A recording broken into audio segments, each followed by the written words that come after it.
give my thoughts on ALEXIS Sanchez joining Manchester United. I would rather pour bleach down my throat whilst watching Jose Mourinho knock one out. It isn't happening.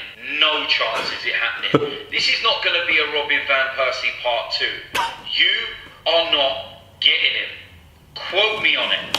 Do you want to tell him, or should I? I'm thinking maybe Robbie. Robbie, give him a ring. He doesn't normally take bad news. Oh, good news very well, actually. So if we could just give him a call, because he did say something about bleach and watching Jose Mourinho knock one out. We want to make sure there's none of that around him. Because, as he quoted, Robin Van Persie part 2, it's probably going to happen. I just want to point out, this is an old video, and I am using it for comedy effect, but I'm sure DT won't mind. He's bound to see the funny side of this. Right, what's going on, everyone? True Geordie back again with another football hangover. Subscribe for more. And we have had one of the most mad weeks in the Premier League's history. Apparently Man City not going to go unbeaten. I was wrong. Who'd have thought it? I know it's mental. Liverpool deservedly winners of that game, and apparently Man United were right to just go and try and get a point at Anfield. So what that means is everything I've ever said in any video ever proven wrong in one video. What the fuck do I know? What's the point in listening to me? I know nothing anyway. Fuck off, go on. So what did Liverpool do that no one else has done to Man City this season? They pressed tirelessly. First and foremost, you can't give this team space and time to pass you off the park like they do to everyone else. You can't show them respect. Players like Robertson, the defence of Liverpool was immaculate, and yet they still conceded 3 goals. Work that out. That is how good Man City are. And when they did get the time and the space themselves, they made Man City pay with devastating, perfect finishing. That is the key. And as Statman Dave said on the kick-off on the show, we've now got a blueprint. So all we need is a team with the stamina to press for 90 minutes, perfect defending and perfect finishing. So simple as that. Who's up next for Man City?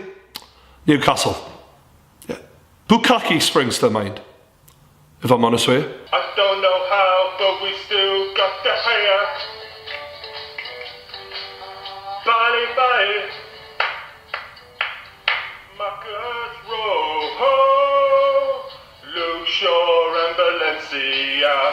The internet was the worst thing ever to happen to football, wasn't it? The fact that ALEXIS Sanchez has been allowed to leave Arsenal, in the way he's been allowed to leave as well. Did he learn nothing from Robin Van Persie? Into the same fucking club. Wenger, come on, you can't teach an old dog new tricks, quite clearly. I've defended him a lot. And I've said, you know, Bobby Robson, we treat him wrong, don't make the same mistake as we did.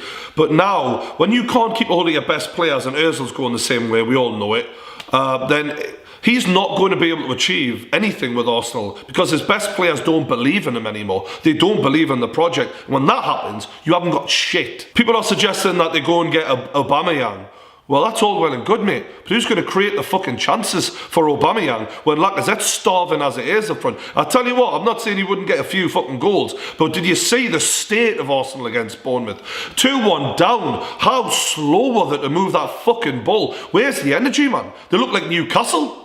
And that's saying something, because we are shit. As it happens, after Manchester City's loss, Man United did close the gap to a small 12 points in the league against Stoke, who didn't even have a fucking manager for the game. Their assistant manager's given the pre-match interview, and every question he's asked, he's like, I thought, mate, I've never seen anyone as out of their depth taken over from a manager since John Carver, pal. Just get rid of him. Honestly, Stoke, do yourself a favour, but luckily, they've got someone in, Lambert. So yeah, that should go well. Relegation. I'll tell you who's a weird club at the moment. Chelsea. They're kind of going through the same thing they always do with managers, which is, you know, they have the honeymoon period, then the going gets tough, and then they get rid of the manager. And Conte is known for burning players out. He had it quite easy last season with no European football. Champions League added to that. They're slipping away in the Premier League. Players look like they weren't trying that hard against Leicester. Leicester had so many opportunities. It ended 0-0. But you can see it's just typical Chelsea. And now they're going for Andy Carroll. I seen 30 million quoted somewhere on Twitter the other day. Is that bullshit? Because it sounds like it, but Andy Carroll to Chelsea is becoming more and more realistic according to Twitter and all of that. And I'm thinking, you know, is Batshuayi that shit? Morata's definitely not delivering. And I suppose Andy Carroll fits the style of football they're trying to play in terms of hold up top. But Andy Carroll, yes, he's good when he's fit, but he's never fucking fit. And I can only see one thing happening at the end of the season. The end of Conte, a few players brought in, a manager brought in. But the fact that they're trying to get Sanchez makes sense, but Why would you go to Chelsea when there's no long-term plan in place right now? As for Newcastle, I'm like a fucking broken record, so I'm not going to go on about it too much. Yes, we've got no quality defensively. How do we not stop that AU goal? Hit little AU getting between our two big centre-backs. That really pissed me off. And seeing us blow chance after chance going forward, it's the same old fucking shit. Mike Ashley, spend some money, you fucking bastard, alright? Two things fucked me off this weekend, to be honest with you. West Ham and how good they looked against Huddersfield.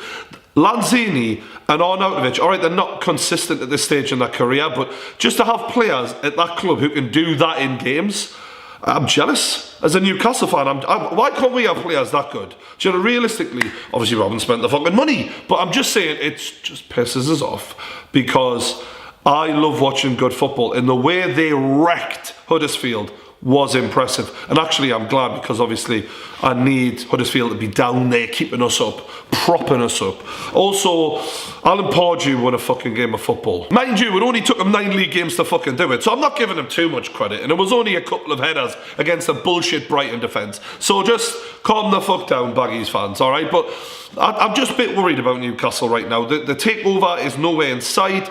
I've been building me fucking hopes. I'm thinking, oh well, in January we'll get some fucking money. Now it's here, nothing's happening, and all I can see is anything less than a miracle, and we're down. But anyways, that's all I've got time for this week. If you've enjoyed the video, hit the fucking like button, subscribe to the True Geordie YouTube channel, and also, I am going to be putting out vlogs on the King of the North channel. I'm busy making one right now. It's terrible. You're going to love it. So subscribe to my other channel, King of the North, now. Thanks for watching, and I'll see you later.